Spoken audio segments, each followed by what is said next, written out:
Amados, poder sentar. Abri a sua Bíblia lá no livro de Hebreus, capítulo 12. Livro de Hebreus, capítulo 12.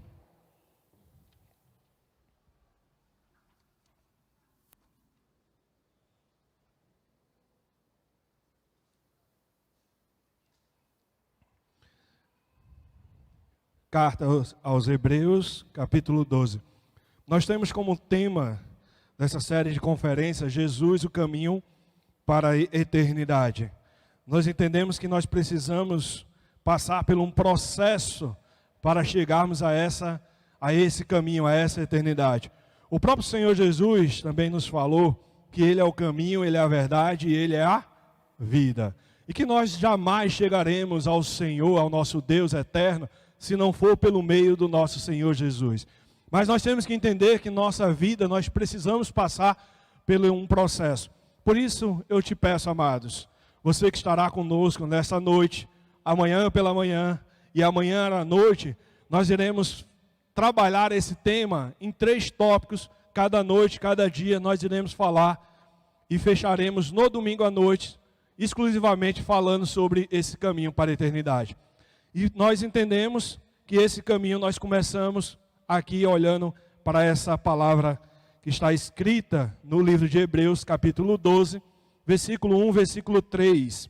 Você sentado como está, uma vez eu ouvi de um pastor que a reverência não está em pé, no ajoelhar, está dentro do nosso coração. Assim, quando nosso coração está diante do Senhor, a reverência está dentro de nós, aquilo que nós realmente sentimos. Então, Hebreus capítulo 12, versículo 1 ao versículo 3. Diz assim a palavra do nosso Deus. Portanto, também, nós, visto que temos rodeados tão grande nuvem de testemunhas, livremos-nos de todo o peso e do pecado, que tão firmemente se apega a nós, e corramos com perseverança a carreira que nos está proposta.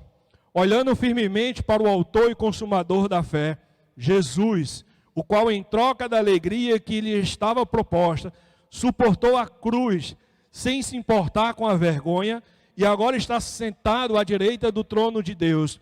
Portanto, pensem naquele que suportou tamanha oposição dos pecadores, contra si mesmo, para que vocês não se cansem e nem desanimem. Vamos orar mais uma vez. Maravilhoso Deus, nosso Pai, muito obrigado por essa pequena porção da Tua palavra. Que neste momento, Senhor, essa palavra possa encontrar espaço no nosso coração. E assim o Senhor, como semeador que é, venha semear dentro do nosso ser, para que essa palavra venha gerar frutos e frutos para o Teu reino. Neste momento eu te peço, Senhor, pela minha vida, para que todos os meus pensamentos, o meditar no meu coração e as palavras dos meus lábios, seja tudo direcionado por Ti nesta hora. Para que mais uma vez o Teu nome seja exaltado, para que mais uma vez a Tua glória se encha e toque realmente nas vidas dessas pessoas, e que essa palavra realmente possa ser o direcionamento de tudo aquilo que nós precisamos. Por isso eu te peço, Senhor, humildemente, Senhor, que eu possa diminuir, Senhor, para que Tu venha crescer cada vez mais sobre a minha vida, e somente o Senhor apareça neste lugar, nesta hora. Assim nós oramos e te pedimos no nome santo do Senhor Jesus Cristo. Amém? Irmãos, quando nós olhamos para esse tema, falar sobre Jesus, o caminho para a eternidade, primeiro passo que nós temos que tirar, primeiro passo que nós temos que entender, é que precisamos o quê? Acreditar, ter fé. Entender que Jesus realmente é esse caminho, nós precisamos acreditar nisso, acreditar que Ele é realmente o caminho. E esse livro de Hebreus, ele fala sobre isso, ele fala nos primeiros versículos, ele vai falar sobre a questão de fé. Ou você já deve ter ouvido em alguma pregação, dizendo o seguinte, que o justo viverá pela fé, e que sem fé é impossível agradar a Deus. Mas como é que nós vivemos pela fé? Como é que nós iremos agradar ao Senhor pela fé? Você já fez alguma vez essa pergunta para você? Você já começou a perguntar ou a questionar como seria essa fé que você deveria exercitar para realmente viver neste mundo e para que a sua fé, a sua vida possa agradar ao Senhor? É nesse sentido que nós iremos também trabalhar nessa noite. E as respostas que nós iremos obter para os nossos questionamentos, para as nossas perguntas, só tem em um lugar, na própria palavra do Senhor. Porque ela é a única regra nossa de fé e de prática. É a única palavra que nós acreditamos e também a praticamos. Então nós temos que entender que viver pela fé e que agradar ao Senhor pela fé na qual nós vivemos, nós temos que entender que o primeiro passo é praticar, é exercitar essa fé. E essa carta de Hebreus, no capítulo 12, ela é uma resposta do capítulo 11. E se você abrir a sua Bíblia e folhear, voltar um pouco da sua página, você vai ver que a partir do versículo 8 vai falar sobre os patriarcas da fé. Aqui você vai encontrar Abraão, você vai encontrar Isaac, você vai encontrar Jacó, você vai encontrar José, você vai encontrar Moisés e tantos outros que viveram pela fé. Mas o que eu queria destacar, em primeiro lugar, era a vida de Abraão. Agora, sinceramente, quando você pensa na vida de Abraão, o que é que em primeiro lugar vem na sua memória? Provavelmente você deve vir na sua memória o filho da promessa, da qual foi o Isaac. Você pode estar vindo na sua memória nesta hora o momento que Abraão leva Isaac ao sacrifício. Você pode estar lembrando na sua memória aquele momento que Abraão coloca o seu próprio filho naquela pedra para sacrificar em amor, em dedicação ao Senhor. Você pode estar vendo o cordeiro sendo providenciado pelo Senhor. Mas o que eu quero te dizer, amados irmãos, que a maior fé de Abraão não foi colocar Isaac em cima de uma pedra. A maior fé de Abraão foi quando ele ouviu do Senhor o seu chamado. E disse o seguinte: Abraão, sai do meio da tua parentela e vai para a terra onde eu irei te mandar. Ali está a maior fé de Abraão. Por isso que ali naquele lugar, Abraão foi reconhecido como pai da fé. Porque imagina nós, amados irmãos, nós estamos vivendo em um contexto na qual nós estamos ali construindo os nossos sonhos, temos os nossos negócios, temos a nossa família, temos aquele comodismo, aquele lugar que é confortável para nós. E aí Deus chega para Abraão nesse momento, nesse contexto, e diz: larga tudo, deixa tudo para trás e vai para uma terra que eu ainda irei te mostrar. Você teria coragem? Fala a sinceridade do seu coração. Você teria coragem de largar tudo o que você tem construído aqui em Rondon, e Deus olhar para você, pega essa BR e vai em direção aí, vamos dizer, para o estado do Maranhão, vai nessa direção, que eu ainda irei te mostrar onde é a terra onde você irá habitar. Você teria essa coragem de fazer isso? De largar sua família, largar sua parentela, largar seus negócios, largar seus estudos, largar tudo para trás e viver o chamado do Senhor? É interessante, por isso que Abraão, eu gosto dessa parte de Abraão, porque para mim a vida de Abraão é uma vida prática diante da fé do Senhor. O sacrifício que Abraão estava fazendo Isaac, era ele praticando essa fé. Aí nós temos que entender que o justo viverá pela fé. Como é viver pela fé? É acreditar, confiar, descansar no Senhor, ir para um lugar onde nós não conhecemos, onde nós lemos também Jeremias, é ouvir do Senhor coisas grandiosas e ocultas que nós não sabemos.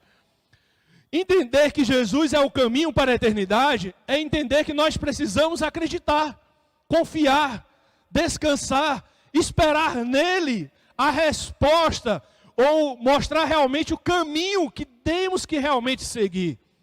E aí Abraão teve na sua vida, no decorrer da sua história, ele teve vários momentos de provações que ele precisava realmente praticar essa fé. Então, amados, só recapitulando, só para que a gente possa entender melhor. Se Deus ele chamou Abraão para ir para uma terra que ele não sabia, Abraão, em primeiro lugar, ele decidiu, ele acreditou no Senhor, ele foi até lá. Mas durante o processo da vida dele, ele precisou exercitar essa fé. Mas pastor, como é que ele exercita essa fé?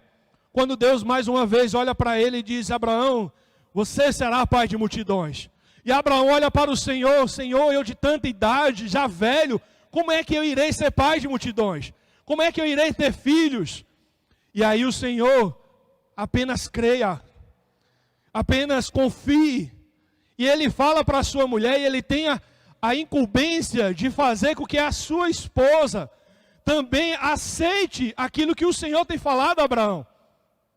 Então, Abraão começa o quê? A exercitar a sua fé. Ele começa a praticar e confiar no Senhor, saber que é do Senhor que vem a resposta. E aí, ele tem mais um outro passo a ser dado. Quando Deus ele olha para Abraão e diz: Abraão, sacrifica o teu bem mais precioso, que é o seu filho, o filho na qual eu te prometi, eu quero agora para mim. E Abraão sobe na montanha, e ali mais uma vez ele começa a praticar a sua fé. Então nós temos que entender que o justo viverá pela fé, quando nós realmente confiarmos e descansarmos no Senhor. E como nós agradamos o Senhor? Quando nós praticamos essa fé. Por isso que quando nós lemos em Hebreus capítulo 12, no versículo 1, ele diz o quê? Portanto significa o quê? É algo que está vindo como consequência, em sequência de algo que está sendo contado. Então ele diz, portanto o quê? Pela história dos patriarcas da fé.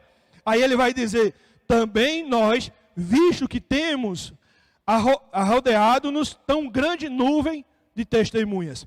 É como se nós olharmos para essa palavra, olharmos para o capítulo 11, e ver na vida de Abraão, na vida de Moisés, de Isaac, de Jacó, os patriarcas da fé, olhar para eles e dizer, nós temos com quem nos espelharmos.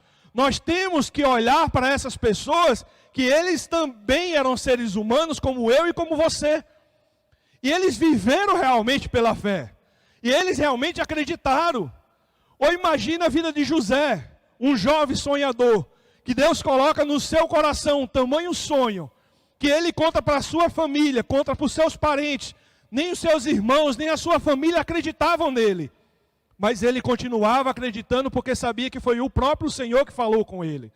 E aí como é que vai exercitar essa fé dentro de um buraco, dentro de uma prisão, dentro dos anos passando, e essa promessa que Deus faz a José, ele precisava realmente praticar a sua fé, para que um dia as promessas do Senhor fossem realmente cumpridas na vida de José.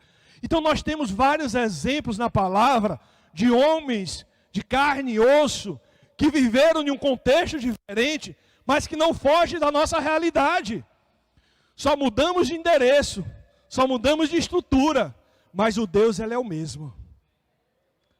É o mesmo Deus que fez milagres ontem, é o Deus que faz milagre hoje, e é o mesmo Deus que continuará fazendo um milagre por toda a eternidade. Esse é o Deus que nós servimos. É essa palavra que nós estamos lendo, que estamos meditando. Se nós temos que crer que Jesus é o caminho para a eternidade, é entender que nós precisamos ter fé, acreditar, confiar, descansar. É interessante, irmãos, que o contexto que estamos vivendo não é diferente do que esses homens, esses servos do Senhor viveram. Viveram problemas, que tiveram doenças, tiveram vírus que foram incuráveis também naquela época. Ou vocês não lembram da lepra? Que naquela época não existia cura. A lepra veio ter cura recentemente, eu digo agora nesses anos. E aí naquela época a lepra não existia cura. As pessoas eram isoladas, eram rejeitadas pela sociedade. Será que existe alguma coisa parecida com o que nós estamos vivendo hoje? Uma pessoa que tem coronavírus, que pega um vírus, ele às vezes é rejeitado, é esquecido pela sociedade. Nós não queremos aproximação, não queremos estar perto. Por quê? Porque com medo de pegar esse vírus. Irmãos, entenda, nós temos que ser prudentes. Mas nós não devemos ter medo. A palavra interessante que John MacArthur falava o seguinte: alimente o seu medo e a sua fé irá morrer. Mas alimente a sua fé que o seu medo irá morrer. Porque a nossa fé, a nossa esperança, a nossa confiança está em quem? No nosso Senhor. Que sofreu todas as tentações desse mundo, que suportou todas as injustiças desse mundo, para que hoje nós pudéssemos estar aqui, celebrando 47 anos de existência desta igreja. Mas a glória é dele. A honra é dele. Foi ele que realizou toda essa obra em nós. E é ele que há de completar. Porque nem os planos do Senhor jamais serão frustrados. Isso é a palavra do Senhor que nos alerta. Mas é interessante que no continuar do texto, vai dizer o quê? Que possamos nos livrar de todo o peso e do pecado que tão firmemente se apega a nós e corramos com perseverança a carreira que nos está proposta.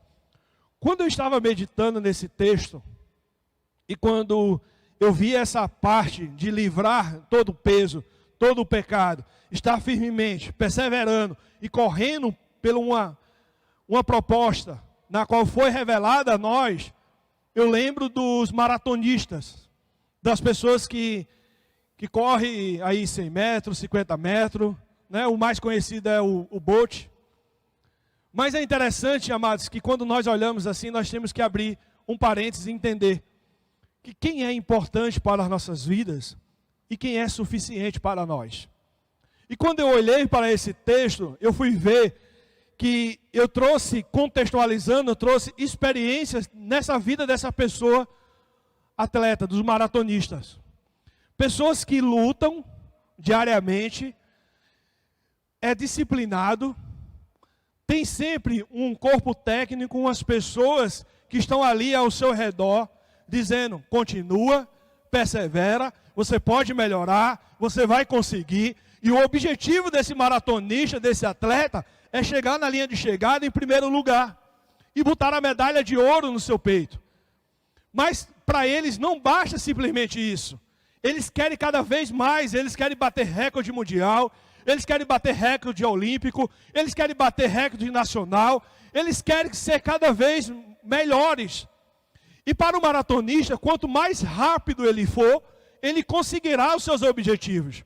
E aí tem pessoas que são importantes para ele, dizendo, luta, continua, persevera, vai que você vai conseguir. Outras pessoas são importantes porque ali estão marcando os cronômetros.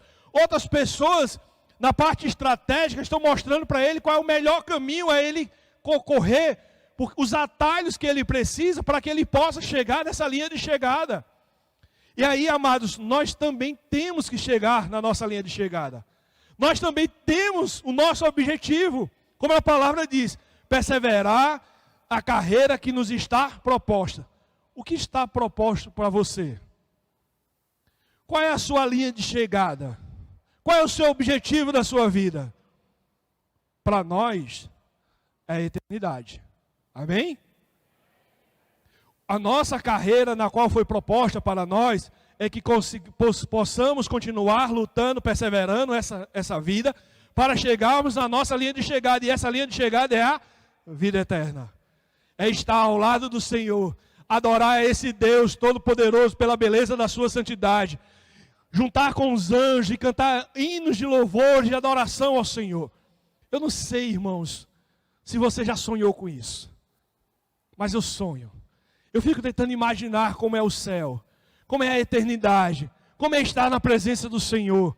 Aí quando eu olho para a palavra do Senhor lá em Apocalipse, vai dizer que é um lugar que não tem choro, que não tem dor, que não tem sofrimento, que não, é um lugar que nós iremos adorar, iremos descansar na presença do Senhor.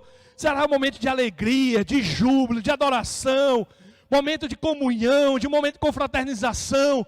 E eu começo a sonhar com esses objetivos. Se você não sonha, todo crente deveria sonhar. Porque esse é o nosso objetivo. É para isso que você foi criado, para o louvor e glória do Senhor. É para que você passe por esse mundo, passe por esse processo, para que você chegue à eternidade. E aí você vai ter pessoas importantes para guiar você a esse destino. Você vai ter o pastor da sua igreja, você vai ter um grupo de oração, você vai ter o grupo da RMCM, você vai ter o grupo dos homens, você vai ter um grupo de evangelismo, pessoas que são importantes para nós, para a nossa caminhada cristã. Mas não é suficiente para nós. Porque a única coisa, irmãos, que é suficiente para nós, se chama Jesus Cristo. É só nele que nós encontramos e preenchemos todo o nosso vazio. Pessoas continuam lutando com as suas próprias forças, lutando e acreditando que é pelas suas atitudes, que é pelas suas próprias forças que você chegará nessa linha de chegada da vida eterna. E eu não quero te desanimar, mas eu quero te ser realista. Você só chegará lá se esse Jesus estiver dentro do seu coração. Se você deixar que Jesus realmente seja suficiente para a sua vida. Mas pastor, o que o senhor está falando em termos de importante e suficiente não é a mesma coisa? Não. Para muitos crentes, Jesus é importante. E eu ouso dizer que 99% dos crentes, dos evangélicos, entende que Jesus é importante para a sua vida. Mas uma boa parte não entende que Jesus precisa ser suficiente para você. Mas como, pastor? Eu vou explicar. Quando você passa por um problema de saúde, você clama ao Senhor, Jesus, ele se torna importante para você.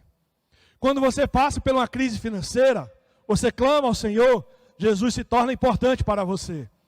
Quando você vê que não tem mais solução nenhuma, Jesus se torna a última esperança da sua vida, porque ele é importante para você. Mas quando Jesus se torna suficiente para a sua vida, é na primeira crise que você vai buscar quem? A Jesus. Ele não vai ser mais a tua última esperança, mas vai ser a primeira, a segunda, a terceira. Vai ser a solução para a tua vida. É entender que no momento de saúde, no momento de fragilidade, Jesus está conosco. Porque a sua palavra, ele diz que nesse mundo nós iríamos passar por aflições, por angústias, por sofrimentos. Mas nós deveríamos ter o quê? Bom ânimo. Por quê? Porque o Senhor está conosco.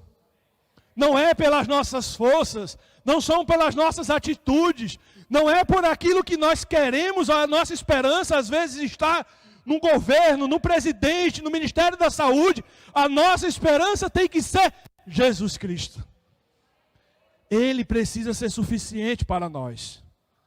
Ele precisa entrar no nosso ser. Ele diz lá em Apocalipse que ele bate à porta do teu coração. Ele deseja abrir essa porta, pedir que você abra essa porta, para que ele possa entrar e ceiar contigo. Ceiar contigo é ter comunhão com o Senhor, é ter intimidade com esse Deus, é viver a plenitude do Senhor ainda neste mundo, irmãos. É entender que em todas as áreas das nossas vidas o Senhor está conosco. É acreditar nas suas promessas, é acreditar naquilo que realmente o Senhor revelou e prometeu para nós. Nós temos que trazer à memória aquilo que nos dá esperança. O profeta Jeremias falava sobre isso em Lamentações. Pedia para que o Senhor revelasse para ele aquilo que realmente dava esperança ao seu coração. No momento de desespero, de angústia, Jeremias clama e diz: eu preciso trazer à memória aquilo que me dá esperança. Aquilo que realmente foi proposto para a minha carreira, para o meu objetivo. Nós temos que entender que há uma promessa sobre nós, e aquele que prometeu, ele é fiel para cumprir. A sua palavra já foi revelada, já foi prometida, e nós temos que viver pela fé, acreditando nessas promessas. Nós temos promessas, irmãos, para viver realmente uma paz, ainda neste mundo. Em Filipenses 4:7 vai falar que se nós entendermos que Jesus é suficiente para nós, existirá uma paz dentro do nosso ser que foge todo tipo de entendimento. Uma paz que esse mundo não consegue explicar. É lembrar daquele louvor do irmão Lázaro, que ele diz: eu vou passando pela prova e dando glória a Deus. É você viver essa paz ainda neste mundo. Essa é a promessa do Senhor. É uma promessa que também nós temos que pensar e entender que nós precisamos largar a nossa ansiedade, os nossos medos diante do Senhor. E 1 Pedro 5,7 fala isso: lançai sobre ele toda a nossa ansiedade. Quando nós paramos para pensar sobre paz e sobre ansiedade, futuro e passado, me lembra da história do encontro de Jesus com Marta. Olha lá, vamos ler lá capítulo 11, livro de João. Deixe marcado aí na sua Bíblia o livro de Hebreus, que daqui a pouco nós voltaremos. Livro de João, capítulo 11. Vamos ver qual foi esse encontro de Marta com Jesus. A partir do versículo 21.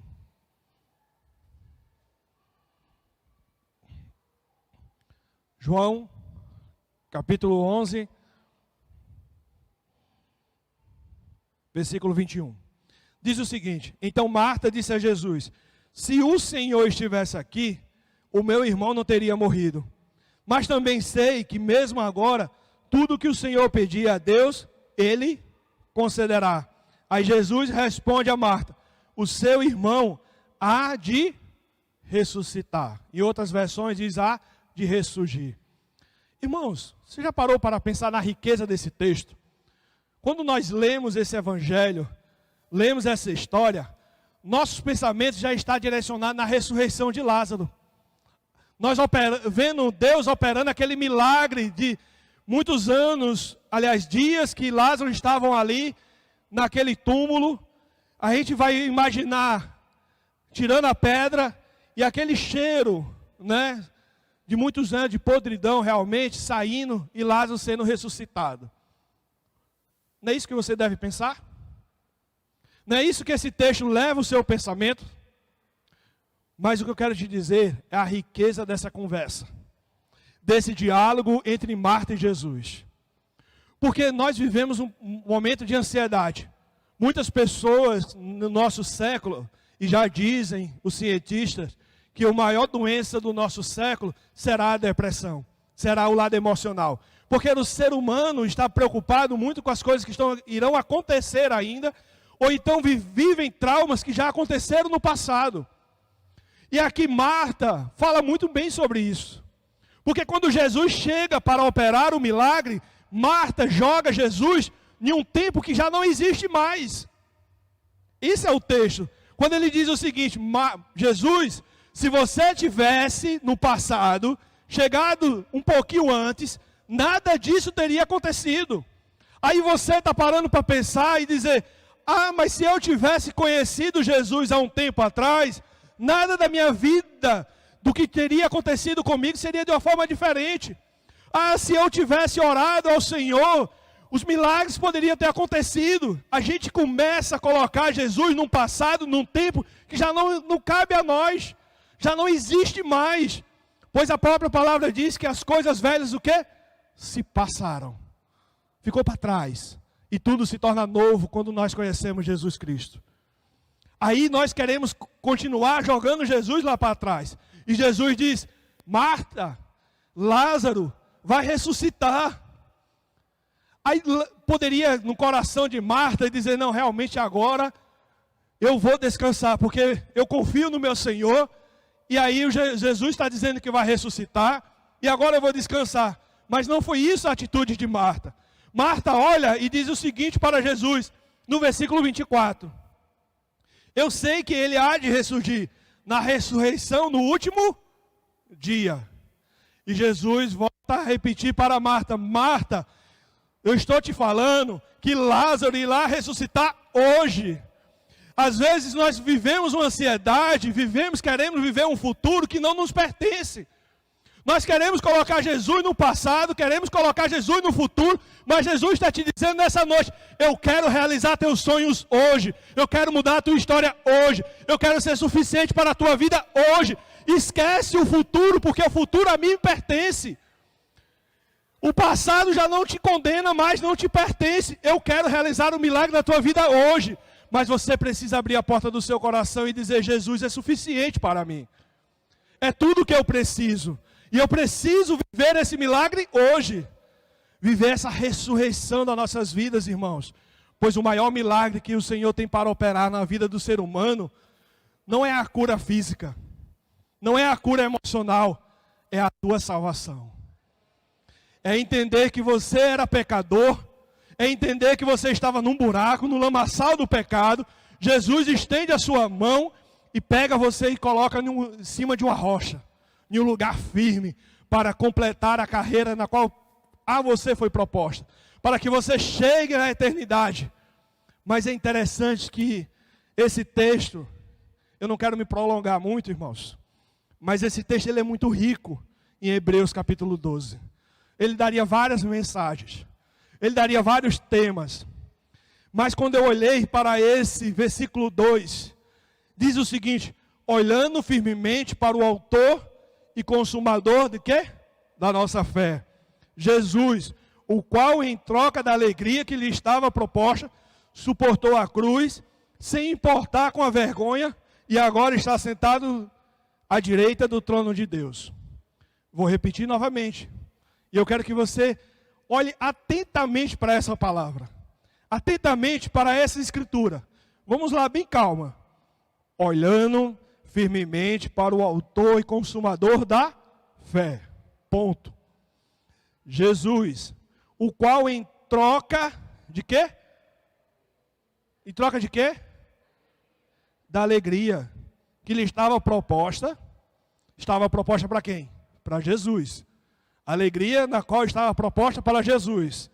Suportou a cruz, sem se importar com a vergonha, e agora está sentado à direita do trono de Deus. Irmãos, não sei se você teve a mesma sensação, mas quando eu olhei para esse texto, por isso que eu dei o ênfase, a alegria proposta para o Senhor, temos que olhar para esse Senhor que é o consumador da nossa fé, olhar para a alegria que foi proposta para o Senhor, e essa alegria fez com que ele suportasse toda a dor, todo o sofrimento, toda a injustiça.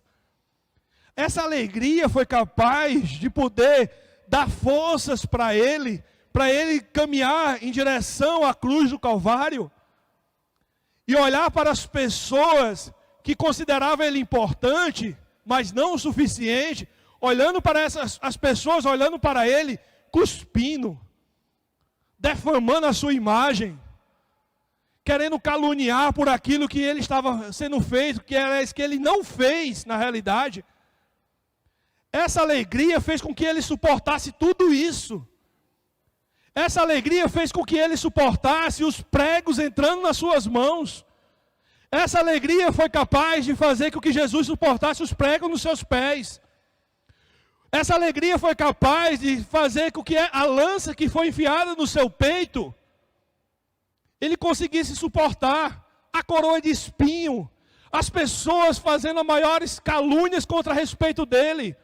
Essa palavra ele diz que ele suportou toda a vergonha, toda a dor, todo o sofrimento desse mundo. Mas sabe que alegria é essa, irmãos? Sabe que alegria foi essa proposta para Jesus? Foi que para ele se tornar o Salvador das nossas vidas. A alegria do Senhor para que ele pudesse suportar toda aquela dor, todo o sofrimento na cruz, foi para que você hoje estivesse aqui nessa noite louvando e adorando a Ele. Foi essa alegria que fez com que ele entregasse a sua própria vida naquela cruz, que derramasse o seu sangue precioso, mesmo sem merecer, sem ter pecado nenhum, e vocês mesmo sem merecer, Jesus suportou todas essas dores, todos esses sofrimentos na cruz do Calvário, para que hoje ele pudesse ser suficiente para você, para que ele fosse realmente esse caminho para a eternidade. Porque o nosso Deus, o nosso Senhor Jesus, entregou a sua vida. Mas a palavra diz que ao terceiro dia, ele ressuscitou. E hoje ele está à direita do nosso Deus, nosso eterno Pai. E ele se torna esse caminho para as nossas vidas. Chegando para o final, a palavra vai dizer o seguinte, no versículo 3. Portanto, irmãos, depois de você lembrar tudo isso, depois de você trazer essa esperança ao seu coração, a palavra diz o seguinte: portanto, pense naquele que suportou tamanha oposição dos pecadores contra si mesmo, para que vocês não se cansem nem desanimem. Os problemas estão vindo, as dificuldades são grandes, Nós temos lutas diárias. Nós temos sofrimentos diários. A tristeza às vezes quer invadir o nosso coração. Mas nós temos que pensar naquele que suportou tamanha dor, tamanho sofrimento, que entregou a sua vida em nosso favor, mesmo sem nós merecermos. É pensar nas suas promessas. É pensar realmente na sua palavra. Porque eu já me dizia o seguinte: muitas pessoas vamos orar para que haja um avivamento na igreja, que haja para um mover espiritual na igreja. Irmão, só existe um avivamento se você conhecer a palavra do Senhor. Não existe avivamento dentro do seu coração se você não tiver intimidade com essa palavra. Se você não conhecer aquele que realmente te salvou, aquele que suportou tamanha vergonha, tamanha dor. Se você não conhecer verdadeiramente esse Jesus, você não conhecerá, não terá esse avivamento, você não viverá uma plenitude, você não irá ver milagres acontecendo. Mas pastor, o senhor está falando de coisas que às vezes isso não acontece. Irmãos, eu quero te falar o seguinte: é mais fácil olhar para a história de Lázaro. É mais fácil tirar uma pedra ou ressuscitar Lázaro? Tirar a pedra. Quando a gente olha para o Mar Vermelho, é mais fácil colocar o cajado no chão ou fazer com que o Mar Vermelho se abra? O que é mais fácil para você? É você aceitar a esse Salvador, tornar que Ele seja suficiente para a sua vida, ou você morrer na cruz do Calvário? Sabe o que significa isso? Deus está dizendo para você: faça o que é possível. O impossível deixa que eu faço para a sua vida. Porque o nosso Deus é um Deus do impossível. Às vezes, irmãos, nós estamos preocupados com muitas coisas que lá fora estão acontecendo. Nós estamos preocupados com a crise financeira. Nós estamos preocupados com a violência que cada vez tem mais aumentado. E nós esquecemos das nossas casas. Nós esquecemos das nossas famílias. Nós esquecemos dos nossos filhos. Nós esquecemos do nosso próprio Senhor Jesus. Porque os problemas, nós damos lugar para os problemas, onde deveríamos dar lugar para Jesus na nossa casa. Nós queremos salvar o mundo inteiro, queremos levar esse evangelho a toda criatura, mas nós esquecemos de conhecer Jesus. Nós esquecemos de ter essa vida de comunhão com o Senhor. Irmãos, eu quero te dizer e te encorajar que esse Jesus está te prometendo várias coisas na sua palavra. No Salmos capítulo 23, versículo 4, diz que você com Jesus sendo suficiente para a sua vida, você pode andar pelo vale da sombra da morte, mas você não irá temer mal algum, porque o Senhor estará contigo. É você olhar para os Salmos também e ver que 1000 poderão cair ao teu lado, 10.000 à tua direita, mas você não será atingido.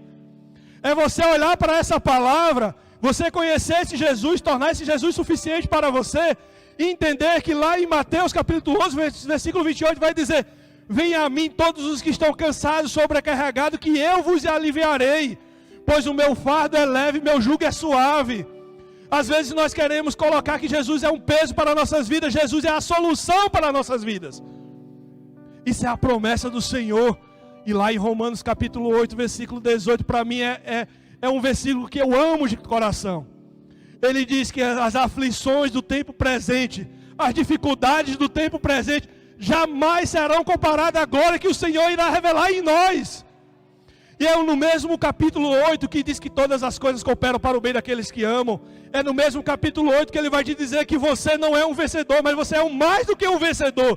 Porque aquele que morreu por nós nos dará a vitória para que possamos viver uma eternidade ao lado do nosso Criador. Irmãos, nós precisamos conhecer esse Jesus. Nós precisamos viver essa plenitude com o Senhor Jesus. Porque Ele está te dizendo, amados, nada neste mundo, nada, não é os problemas, não são as dificuldades, não são as aflições, nada nesse mundo poderá separar você do amor de Deus. Jesus te amou. Ele está te apresentando nesta hora. Por isso eu te convido, irmãos, a ficar em pé. Eu queria que colocasse a letra aí no Data Show, o primeiro refrão dessa música. Isso. Vamos ler? O meu orgulho me tirou do jardim, tua humildade colocou o jardim em mim. E se eu vendesse tudo o que eu tenho, em troca do amor, eu falharia. Volta aí. Voltando agora. Quando você olha para esse texto, o que é que vem na tua mente? Sinceridade. O meu orgulho me tirou do jardim. Que jardim é esse? Jardim do Éden. O paraíso. Na qual o Senhor criou para louvor dele, para a honra dele, para a glória dele. Ele criou um lugar para que pudéssemos usufruir da melhor forma possível. Mas o que foi que tirou as nossas vidas desse jardim? O nosso orgulho. O que é o nosso orgulho? É a nossa prepotência. Dizer que todas as coisas acontecem pelas nossas forças. É olhar para a construção desse templo, olhar para 7 anos, 10 anos atrás, uma igreja na qual estava construída, a gente se orgulhar e dizer, essas 4 paredes, esse lugar aqui foi reformado, porque eu estava aqui presente. Irmãos, esse orgulho tem tirado as pessoas do jardim. Tem tirado as pessoas da vida eterna.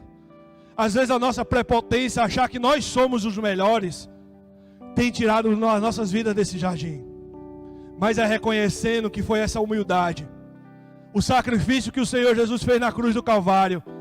Ele se colocar humilde, sofrer todos os pecados, as dores dos nossos pecados, suportar todo esse sofrimento, para colocar de novo o jardim em nossa vida, para colocar o jardim no nosso caminho novamente. Foi por isso que Jesus entregou a sua vida em nosso favor. E o outro texto vai dizer o quê? Não é pelas tuas forças, não é com teu ego, com teu jeito de ser, com teu caráter, não, nada disso. A palavra vai dizer ali, ó, se você vendesse tudo que tem, tudo, em troca desse amor, você iria falhar, porque você iria murmurar, você iria reclamar, você iria olhar para aquilo que você realmente ter perdido, que deixou realmente para trás, você iria questionar ao Senhor. Mas o Senhor não quer nada disso da sua vida. Ele só quer uma decisão, que você conheça Ele verdadeiramente, que você entregue verdadeiramente ao Senhor. A palavra diz, Salmos 37:5, entrega somente o teu caminho ao Senhor, só isso. Confia nele de tal forma que Ele fará as coisas pela tua vida. Em Mateus 6:33 vai dizer isso também. Ele só quer que você busque a Ele em primeiro lugar, a sua justiça, e tenha certeza que as outras coisas o Senhor irá acrescentar na sua vida. Por isso, irmãos, Jesus é suficiente para nós. Eu te convido a cantar esse cântico com o coração realmente contrito, com o coração realmente quebrantado, desejando conhecer cada vez mais as promessas do Senhor para as suas vidas, conhecer realmente esse Jesus de tal forma que Ele venha entrar no teu ser, venha mudar teu caráter, venha mudar teu jeito de ser, venha tornar-se uma pessoa diferente. Irmãos, para mim era impossível eu ter saído de Pernambuco, ter vindo para o Pará. Para mim era impossível um dia estar numa igreja evangélica. Para mim se tornava impossível viver uma vida realmente ao lado do Senhor. Para mim era impossível, em meio a tanta dor, em meio a tanto sofrimento, em meio a um diagnóstico médico, olhar para minha filha no leito do hospital. Para mim era difícil, era impossível viver aquilo. Para mim era impossível, irmãos, eu estar aqui nessa igreja, depois de alguns anos, estar pregando a palavra do Senhor. Mas tudo se tornou possível porque eu acreditei nesse Deus. Porque a palavra diz, tudo se torna possível àquele que Ele crê. Em Atos capítulo 16, vai dizer isso, para que você conheça esse Jesus, conheça o Senhor Jesus, e será salvo tu e a tua casa. Creia somente nas promessas do Senhor, creia somente nesse Jesus. Jesus é tua única esperança. Por isso louve, cante, declare ao Senhor, diga, eu quero conhecer esse Jesus. Com força, irmãos, com vigor, você está adorando ao Senhor. Você não está louvando a homens, você está adorando aquele que está presente aqui neste lugar, que se manifesta através do seu Espírito, e nós podemos sentir isso. Colocou jardim em mim. Se eu vendesse tudo que tenho em troca do amor, eu falharia.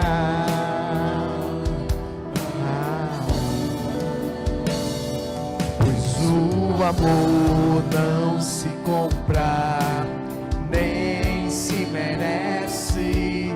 O amor se ganha, de graça o recebe. Eu quero conhecer Jesus. Eu quero conhecer Jesus. Eu quero conhecer Jesus. Eu quero conhecer Jesus. Meu amado é o mais belo entre milhares. Só existe um Deus, um Salvador, um Redentor, aquele que entregou a sua vida na cruz.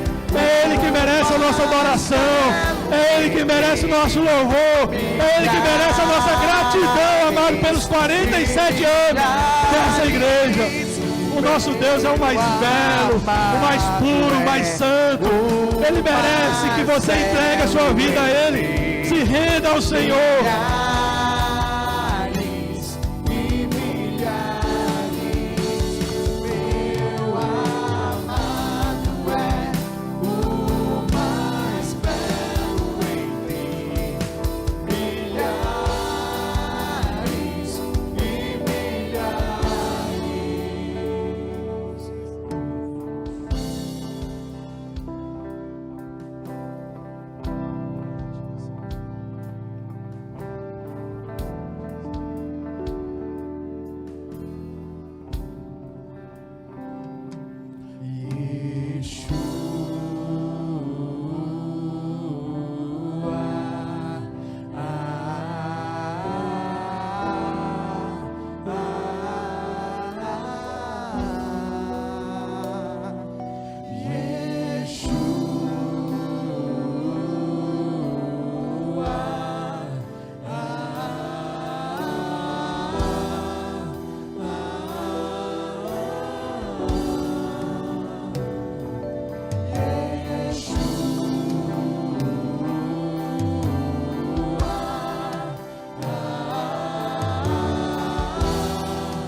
É sua casa. Essa casa é do Senhor.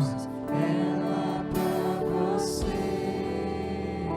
Jesus, essa casa, esse lugar, essa igreja é tua, Senhor. Nós entregamos ela para ti. Ela pra você. Jesus.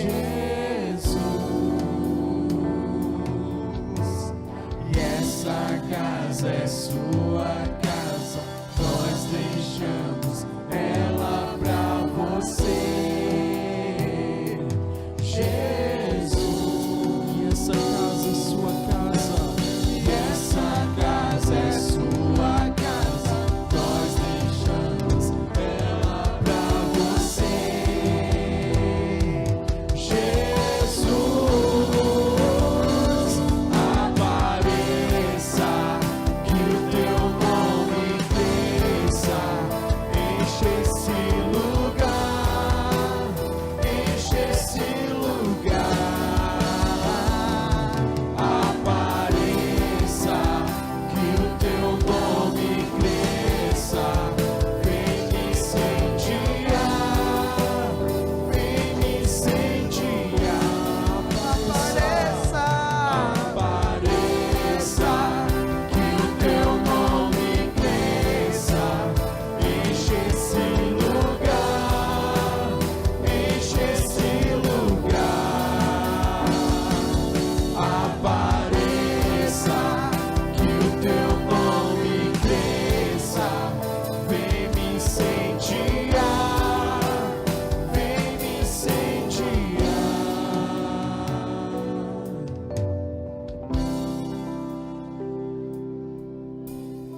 Santo, santo é o teu nome, Senhor, digno de toda honra, de toda glória. Ó Pai, nós estamos aqui para poder te adorar, para que teu nome cresça, que teu nome apareça, que o Senhor encha as nossas vidas, encha este lugar, derrama a tua glória sobre as nossas vidas, Senhor. Molda, Senhor, nosso caráter, nosso jeito de agir, nosso jeito de viver. Nós queremos viver a tua palavra, nós queremos viver a tua semelhança, nós queremos viver cada vez mais parecido contigo. Senhor, nós não queremos ser mais as mesmas pessoas. Nós queremos que o Senhor torne tudo novo a partir de hoje. Nós não queremos sair deste lugar da mesma forma que entramos, mas nós queremos sair daqui impactados e cheios pelo teu Espírito. Porque aonde abunda o pecado, Senhor, superabunda a tua graça. Então derrama a tua graça, a tua misericórdia sobre nós. Porque a tua bondade, as tuas misericórdias nos acompanharão todos os dias das nossas vidas. Nós acreditamos nas tuas promessas. Nós acreditamos na tua palavra, que o Senhor estaria conosco até a consumação desses séculos. Se um dia, Senhor, o Senhor nos quiser nos levar, se o que o Senhor nos quiser um dia voltar, é esse o desejo que nós temos, ó Pai, porque saberemos que iremos para um lugar melhor.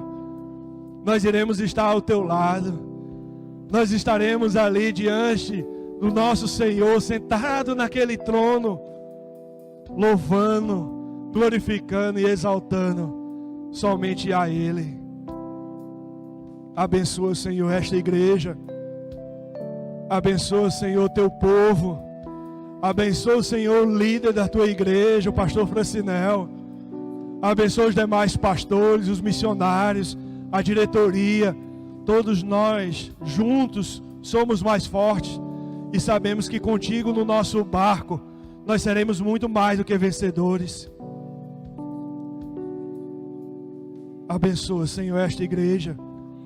Que ela continue sendo canal de bênção nessa cidade. Que essa igreja continue sendo realmente usada por Ti para a proclamação do Teu Evangelho. Para que o Teu nome, o Teu reino cresça cada vez mais aqui neste lugar. Dá a cada povo, a cada irmão, Senhor, um coração missionário para realizar a Tua missão. Que é pregar por todo esse mundo, por todo esse lugar, por todos os bairros, comunidades, cidades, estado, país, o mundo inteiro precisa ouvir que Jesus Cristo é suficiente para as suas vidas, como assim Ele é suficiente para nós. Pois um vazio que um dia estava, o Senhor nos preencheu com Teu Espírito. O nosso choro, o Senhor transformou em alegria. Nosso pranto em veste de louvor. E grandes coisas o Senhor há de operar aqui neste lugar. E o nosso coração já se enche de alegria pelo Teu agir. Pois precisamos conhecer cada vez mais o Senhor das nossas vidas. Em nome de Cristo Jesus. Amém.